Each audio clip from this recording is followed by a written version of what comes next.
একদিন খুব ভোরবেলা গায়ের রাস্তার পাশে একটা অচেনা মেয়ের লাশ পড়ে থাকতে দেখা যায়। মেয়েটির পরনে একটা নীল রঙের শাড়ি ছিল।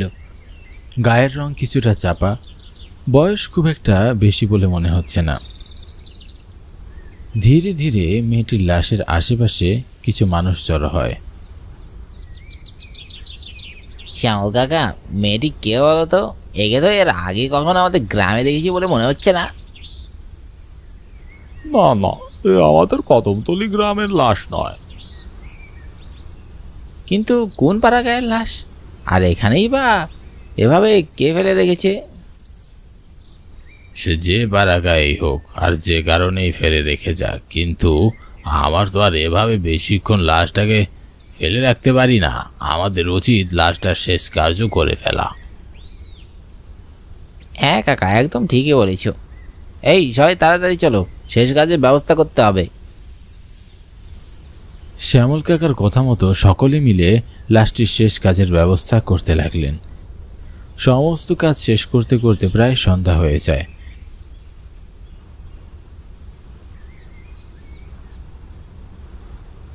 গ্রামের কয়েকজন লোক লাশটিকে কদমতলী গ্রামের শ্মশানে নিয়ে যায়।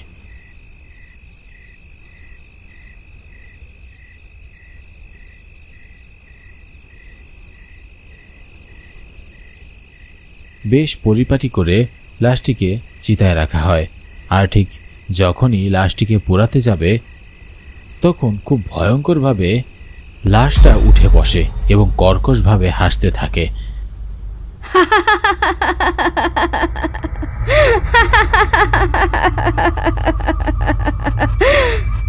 মনে হচ্ছিল যেন তার হাসির শব্দে পুরো শ্মশান কেঁপে উঠছে। পালাও পালাও! শ্মশানে থাকা প্রত্যেকে ভয়ে চমকে উঠল এবং প্রাণ নিয়ে কোনো রকমে যে যার মতো দৌড়ে পালাতে লাগলো। বেশ অনেকটা সময় পর শ্মশানের পরিবেশ কিছুটা স্বাভাবিক হয়। হাসির শব্দ আর শোনা যাচ্ছিল না, একেবারে নীরব স্তব্ধ পরিবেশ।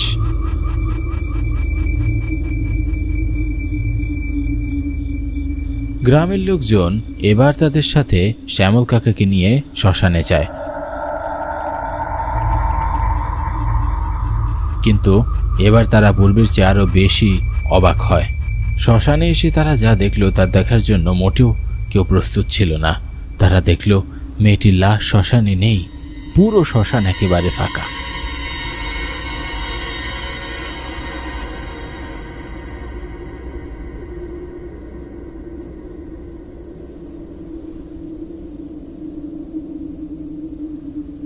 এ কি, মেয়েটার লাশ কোথায় চলে গেল?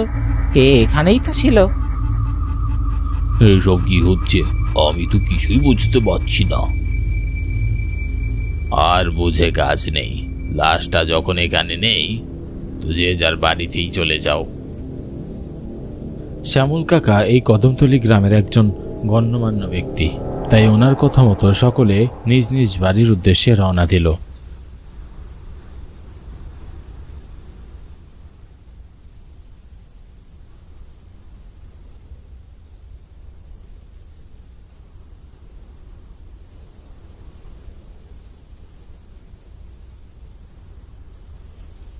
সময়ের ব্যবধানে গ্রামের লোকজন সেই লাশের কথা ভুলে যায়। একদিন অমাবস্যার রাতে গ্রামের একজন লোক রাত করে বাড়ি ফিরছিল।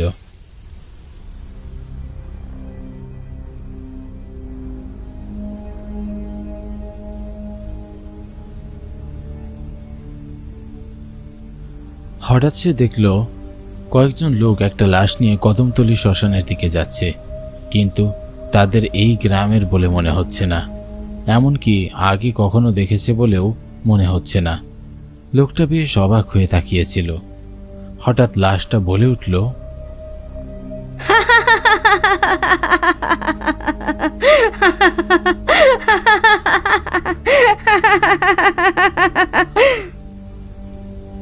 প্রচন্ড ভয়ে লোকটা চিৎকার করে দৌড়াতে লাগলো।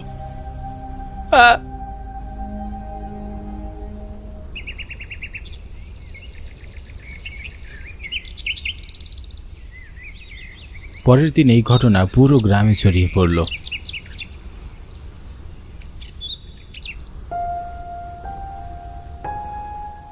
অবে তুই ঠিক বলছিস তো? তুই সেই মেয়েটাকেই দেখেছিস? হ্যাঁ গো দাদা, আমি সত্যি বলছি, মা কালীর দিব্যি। কিন্তু এটা কেমন করে সম্ভব? মশাল হাতে যারা মেয়েটির লাশ নিয়ে যাচ্ছিল তারা কারা? তা তো জানি না কাকা। গ্রামের ছোট বড় সকলেই বেশ চিন্তিত হয়ে যায়। সেই রাতের পর থেকে প্রায় প্রতি রাতেই গ্রামের কেউ না কেউ দেখত মাঝরাতে কয়েকজন লোক মশাল হাতে নিয়ে মেয়েটির লাশ নিয়ে যাচ্ছে। কখনো মেয়েটি উধাও হয়ে যেত, আবার কখনো সে কর্কশ কণ্ঠে হাসত। এভাবে প্রায় প্রতিদিন লাশটি গ্রামের লোকজনকে ভয় দেখাতো। গ্রামের কেউ মারা গেলে কদমতলী গ্রামের শ্মশানে তার শেষ কার্য করা সম্ভব হচ্ছিল না, কারণ শ্মশানে দিনের বেলাও প্রেতাত্মাটিকে দেখা যেত। তাই কদমতলী গ্রামের শ্মশান এক প্রকার পরিত্যক্ত হওয়ার পথে। দেশ বিদেশের বড় বড় তান্ত্রিকরা এই সমস্যার সমাধান করতে পারছিল না। ভয়ে গ্রামের লোকজন রাতের বেলা বাড়ির বাইরে যাওয়া বন্ধ করে দেয়, কিন্তু তবু দুষ্টু প্রেতাত্মার হাত থেকে রেহাই পেত না। গ্রামের মানুষের জীবন একেবারে কষ্টে পরিণত হয়ে ওঠে। একদিন রাতের বেলা শ্যামল কাকার একমাত্র ভাইয়ের ছেলে অনুপম শহর থেকে গ্রামে ফিরছিল।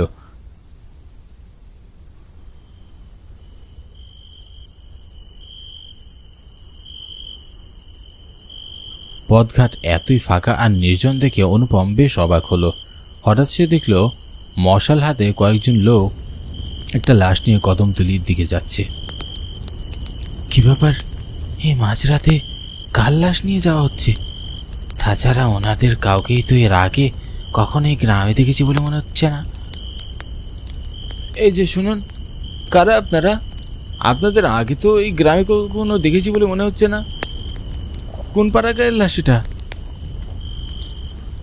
অনুপমের প্রশ্নের উত্তর কেউ দিল না। লোকগুলো এমনভাবে হেঁটে চলে গেল দেখে মনে হচ্ছিল যেন ওনারা কেউ অনুপমকে দেখতে পায়নি। অনুপম বেশ অবাক হলো। তারপর সে তার বাড়ি চলে গেল।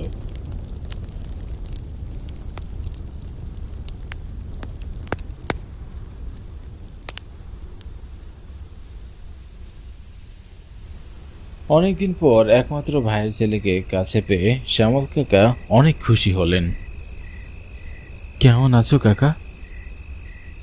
তোকে কাছে পেয়ে আমি চিন্তামুক্ত হলাম। এখন বেশ ভালো আছি। পথে তোর কোনো অসুবিধা হয়নি তো? অসুবিধা হয়নি, কিন্তু বেশ অবাক হওয়ার মতো একটা কাণ্ড ঘটেছে। কয়েকজন লোক মশাল হাতে নিয়ে একটা লাশ নিয়ে যাচ্ছিল। ওনাদের কাউকে আমি এর আগে কখনো দেখিনি। ওনারা কোন পাড়াগাঁয় থেকে লাশ নিয়ে এসেছে তা জানতে চেয়েছি, কিন্তু ওনারা তো আমার প্রশ্নের কোনো উত্তরই দিলেন না। আর তাছাড়া গ্রামের রাস্তাঘাট দেখলাম একেবারেই ফাঁকা। তোমরা কি কেউ বাড়ির বাইরে যাও না নাকি? গ্রামে বেশ কিছুদিন ধরে বেশ অদ্ভুত কাণ্ড হচ্ছে, তাই গ্রামের লোকজন সন্ধ্যার পর আর বাড়ি যায় না। শ্যামল কাকা পুরো ঘটনা অনুপমকে খুলে বলল। সব শুনে অনুপম বলল, বলো কি কাকা, এত কিছু ঘটে গেছে? হ্যাঁ, তাই তো বলছি। তুইও সন্ধ্যার পর আর বাড়ির বাইরে যাস না। সে না হয় যাব না, কিন্তু কাকা আমাদের উর্মি কোথায়? সে কবে আসবে? পরশু আসতে পারে। সে কি কথা? যার বিয়ে তারই খবর নেই, আর ফারাবসির ঘুম নেই। উর্মির বিয়ে বলে কথা, আর উর্মি এত দেরি করবে? তুমি কালকে ওকে আসতে বলো। আচ্ছা ঠিক আছে।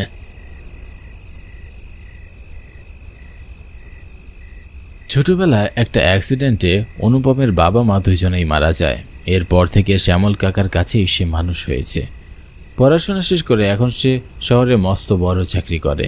তার একমাত্র কাকাতো বোন উর্মির বিয়ের খবর পেয়ে সে গ্রামে ছুটে এসেছে।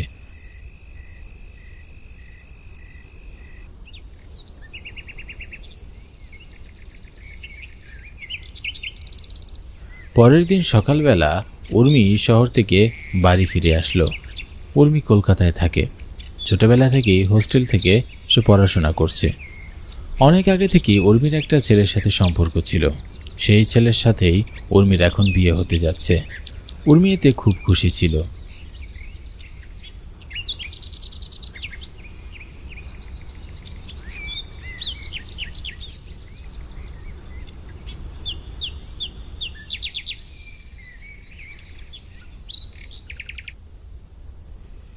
বিয়ের আগের দিন রাতের বেলা বাড়ির লোকজন নানান কাজে ব্যস্ত ছিল।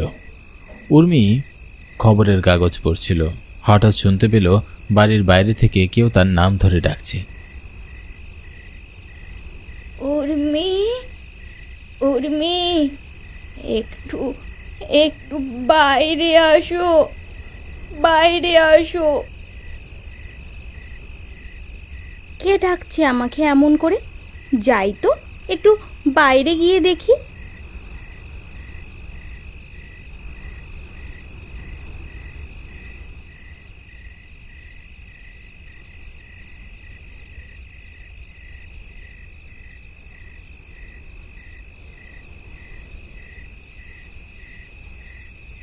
উর্মি বাইরে গিয়ে কাউকেই দেখতে পেল না। অবাক হয়ে এসে পাশে ভালো করে খুঁজতে লাগলো। কে ডাকছিলে আমাকে? কোথায় তুমি? এই তো আমি তোমার পিছনে দাঁড়িয়ে আছি। উর্মি পিছনে ঘুরে তাকিয়ে চমকে উঠল। সে দেখল সাদা পোশাক পরা একটা প্রেতাত্মা তার পিছনে দাঁড়িয়ে আছে। ভয়ে উর্মির গায়ের পশমগুলো কাটা দিয়ে উঠল।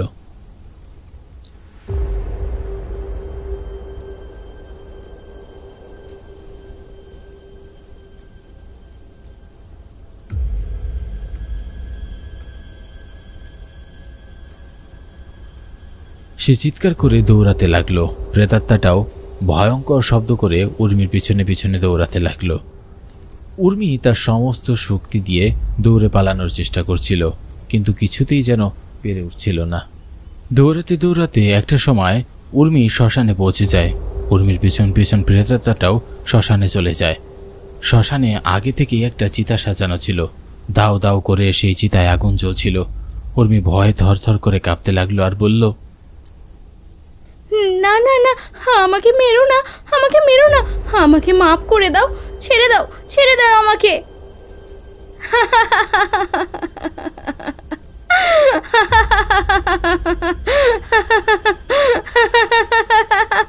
প্রেতাত্মাটা তার হাত দুটো লম্বা করে উর্মির দিকে বাড়িয়ে দিল এবং খুব ভয়ঙ্করভাবে উর্মির গলা চেপে ধরল।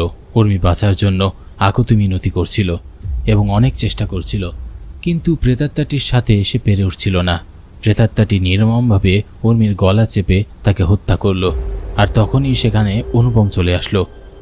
উর্মির এমন করুণ পরিণতি দেখে অনুপম রেগে মেগে প্রেতাত্মাটাকে বলল, কি পেয়েছো তুমি?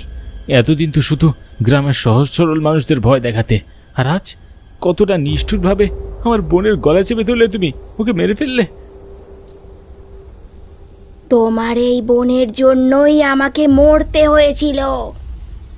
আমার আজকে এই পরিণতির জন্য তোমার বোন দায়ী। তাই আমি আমার প্রতিশোধ নিয়েছি। এসব তুমি কি কি বলছো? হ্যাঁ, আমি যা বলছি সব ঠিকই বলছি। আমি বিবাহিত ছিলাম, আমার একটা খুব সুখের সংসার ছিল, কিন্তু বিয়ের ঠিক 6 মাস যেতে না যেতেই আমার সংসারে অশান্তির আগুন জ্বলে ওঠে। এই মেয়ে আমাকে শান্তিতে সংসার করতে দেয়নি, আমার সুখের সংসারে আগুন লাগিয়েছে। আমার স্বামী এই মেয়েটার সাথে পরকীয়ায় আসক্ত হয়ে যায়। আমি ওদের অনেক বুঝিয়েছি, অনেক থামানোর চেষ্টা করেছি, কিন্তু ওরা আমার কোনো কথা শোনেনি। ওরা এই সম্পর্কে অনেক দূর এগিয়ে যায়। আমার চোখের আড়ালে ওরা দিনের পর দিন অনৈতিক কাজ করে গেছে। আমার জীবনটাকে নরক বানিয়ে দিয়েছে। একদিন আমি ওদের দুজনকে একসাথে হাতে নাতে ধরি। আমি আমার রাগ কন্ট্রোল করতে পারি না, চিৎকার চেঁচামেচি করেছিলাম আর বলেছিলাম পুলিশে কমপ্লেন করব।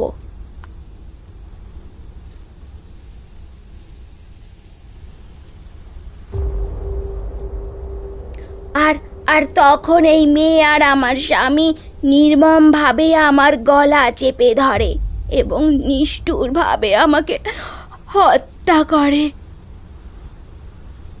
এরপর মেয়েটি তার হোস্টেলে চলে যায় আর আমার পাপী স্বামী আমাকে এই পাড়া গায়ে ফেলে যায়। আমি আমার স্বামীকে গলা টিপে হত্যা করে এসেছি, আর আর এখন এখন একে গলা টিপে হত্যা করছি। আমি আমি আমার প্রতিশোধ নিয়েছি, প্রতিশোধ প্রতিশোধ নিয়েছি। এখন আমার আত্মা শান্তি পাবে। আমি আমি এই পৃথিবী থেকে মুক্তি পাবো, মুক্তি পাবো।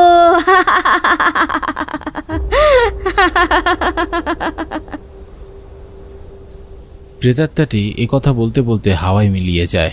অনুপম অবাক হয়ে বড় বড় চোখে তাকিয়ে থাকে। সমস্ত ঘটনা শুনে তার মাথায় যেন আকাশ ভেঙে পড়ে, গায়ের পশমগুলো কাটা দিয়ে ওঠে।